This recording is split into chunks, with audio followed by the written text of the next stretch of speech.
Shame is strange. It doesn't kick down your front door.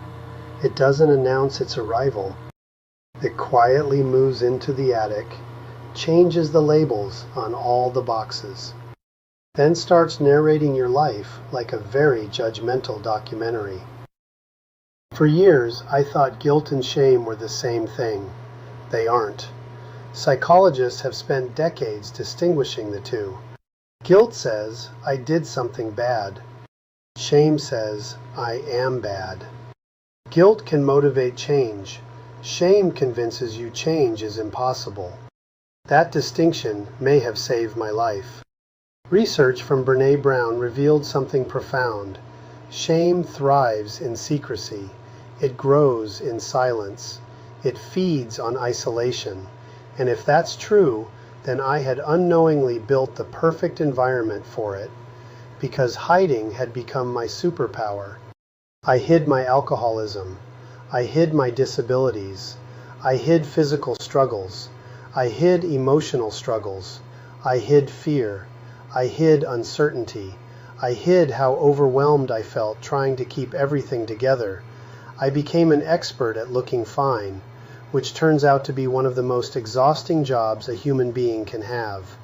It's like carrying a refrigerator on your back while convincing everyone you're training for a marathon. Sooner or later, your knees start filing complaints. The tragedy is that I genuinely believed I was protecting people. I thought if I carried the burden myself, nobody else would have to. But addiction doesn't work that way. Shame doesn't work that way. Pain doesn't work that way.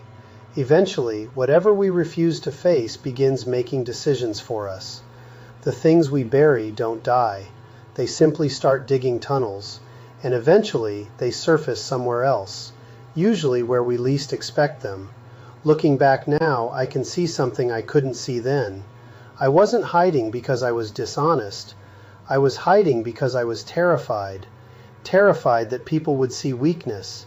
Terrified they would see limitations. Terrified they would discover that underneath all the accomplishments, confidence, and success was a man struggling. Many neuroscientists now understand that social rejection activates some of the same neural pathways as physical pain. Think about that. Your brain often experiences rejection as injury. No wonder we spend so much energy trying to avoid it. No wonder we wear masks. No wonder we create versions of ourselves that seem safer than the truth. The problem is that masks eventually become lonely, because people can only love the parts of us they're allowed to see. And when we're hiding the most wounded parts of ourselves, we begin feeling unseen, not because nobody cares, but because we've become invisible.